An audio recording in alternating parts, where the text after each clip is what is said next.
Halo pemirsa GPR TV dari Sabang sampai Merauke dari Miangas hingga Pulau Rote. Bertemu kembali dengan saya Anggria Ratri dalam program Kominfo Newsroom.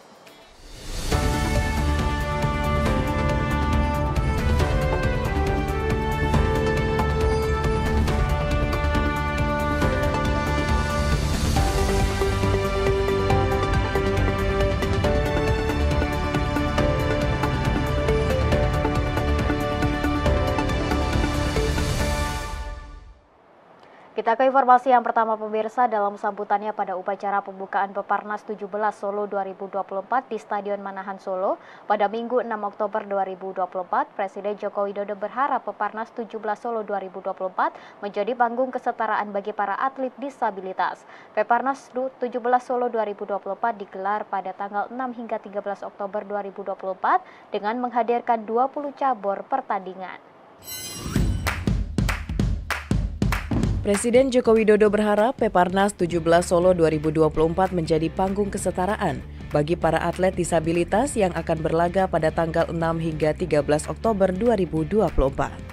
Hal tersebut disampaikan Presiden dalam sambutannya pada upacara pembukaan Peparnas 17 Solo 2024 di Stadion Manahan Solo, Minggu 6 Oktober 2024. Presiden turut menyebutkan saat ini prestasi atlet disabilitas di Indonesia sangat membanggakan, seperti prestasi atlet Indonesia yang berhasil mendapatkan 3 kali juara umum secara berturut-turut pada ajang ASEAN Para Games 2017, 2022, dan 2023. Sebanyak 20 cabang olahraga digelar dalam Peparnas 2024. Cabur yang ditandingkan diantaranya panahan, atletik, bulu tangkis, boccia, catur, balap sepeda, sepak bola cerebral palsy, dan tenis meja. Kita semua patut berbangga karena para atlet penyandang disabilitas Indonesia, daya juangnya luar biasa. Prestasinya juga sangat membanggakan. Di ajang ASEAN Para Games, misalnya, Indonesia meraih juara umum 3 kali berturut-turut, yaitu ASEAN Para Games 2017, 2022, dan 2023. Oleh sebab itu, mari kita sukseskan Pekan Paralimpiade Nasional ini yang tidak hanya sebagai ajang untuk melahirkan atlet-atlet potensial dan para pencetak rekor baru, tapi juga sebagai panggung kesetaraan bagi para seluruh atlet penyandang disabilitas. Pemirsa, menyemarakan Paralimpiade Nasional ke-17 yang digelar di Solo, Jawa Tengah, Kementerian Komunikasi dan Informatika menghadirkan Media Center Peparnas 2024 sebagai ruang kerja bagi jurnalis membuat dan menyebarkan berita Peparnas 2024. Kominfo memastikan Media Center Peparnas 2024 ramah bagi disabilitas dan dilengkapi dengan ragam fasilitas. Kominfo resmi meluncurkan Media Center Peparnas ke-27 di Hotel The Royal Surakarta Heritage Solo, Jawa Tengah. Ketua Tim Media Center Peparnas Andi Muslim mengatakan Media Center disediakan untuk memudahkan para jurnalis dalam menyampaikan kabar seputar olahraga terbesar tanah air baik bagi para atlet disabilitas. Kominfo melengkapi Media Center Peparnas ke-27 dengan ruang kerja berkapasitas 100 orang, jaringan internet 500 Mbps hingga 1 Gbps, dan 10 unit komputer, printer, scanner, hingga mesin fotokopi. Media Center ini umum digunakan oleh para jurnalis, namun panitia, atlet disabilitas, dan pemerintah daerah juga dapat menggunakan Media Center ini untuk menyebarkan informasi terkait Peparnas 2024. Tidak hanya itu, Kominfo juga menyediakan fasilitas lain seperti ruang khusus wawancara tatap muka dan wawancara cegat, serta peralatan streaming dan layanan bahasa isyarat. Sementara itu, fasilitas ramah disabilitas di Media Center mencakup jalur pemandu dan bidang landai yang memudahkan pergerakan. Toilet di Media Center pun disesuaikan dengan atlet disabilitas. Penyelenggaraan ini kita harus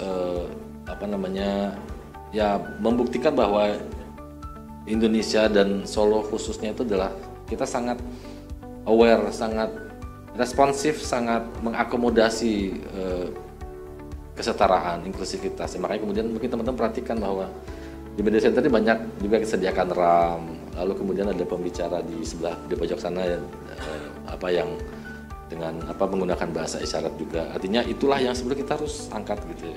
Selain dari keseruan dari pertandingan itu sendiri.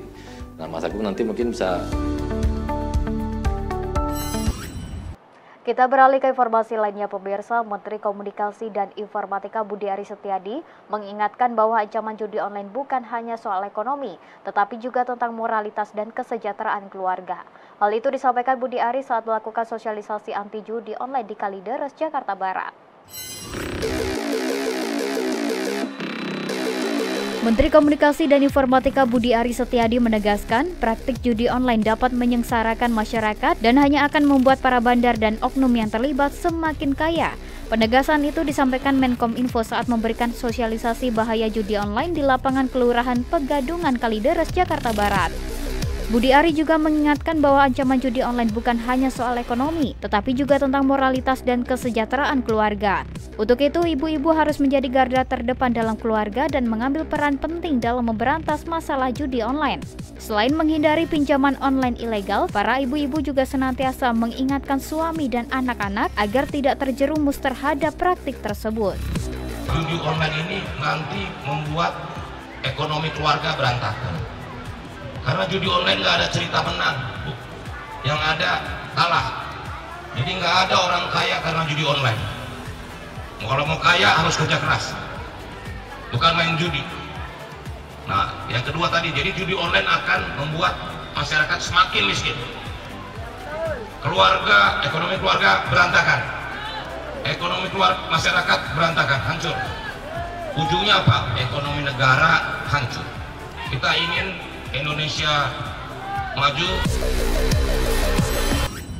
Pemirsa, Presiden Joko Widodo menekankan bahwa deflasi dan inflasi harus sama-sama dikendalikan agar tidak merugikan semua pihak.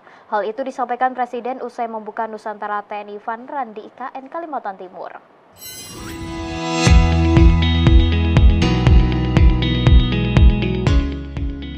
Presiden Joko Widodo usai membuka Nusantara TNI Fun Run di IKN Kalimantan Timur menekankan bahwa deflasi maupun inflasi harus sama-sama dikendalikan agar tidak merugikan semua pihak. Presiden menanggapi deflasi yang terjadi selama 5 bulan berturut-turut agar dilakukan pengecekan lebih lanjut, baik dikarenakan penurunan harga barang atau dikarenakan daya beli masyarakat yang berkurang. Tak hanya itu, Presiden juga menyebutkan inflasi tahunan atau year on year pada September 2024 sebesar 1,84% yang nilainya sudah membaik. Sebelumnya, Menteri Keuangan Sri Mulyani Indrawati meyakini deflasi yang telah terjadi selama 5 bulan berturut-turut ini bukanlah sinyal negatif bagi perekonomian Indonesia. Sementara itu, Badan Pusat Statistik mencatat perekonomian Indonesia mengalami deflasi 0,12% secara month-to-month pada September 2024. Tren deflasi ini telah berlangsung sejak Mei 2024 dengan rincian deflasi 0,03% pada Mei, 0,08% pada Juni, 0,18% pada Juli, dan 0,03% pada Agustus. Oleh karena itu, pentingnya dilakukan pengendalian deflasi agar tidak ada pihak yang dirugikan. Pengendalian itu yang diperlukan, keseimbangan itu yang diperlukan, dan kita saat ini kalau terakhir inflasi year on year itu kira-kira 1,8. Baik, tapi jangan sampai itu terlalu rendah juga, supaya produsen tidak dirugikan, supaya petani yang berproduksi tidak dirugikan. Itu menjaga keseimbangan itu yang tidak mudah, dan kita akan berusaha. Pemirsa, usai jeda pariwara kami akan segera kembali dengan informasi lainnya, tetaplah bersama kami.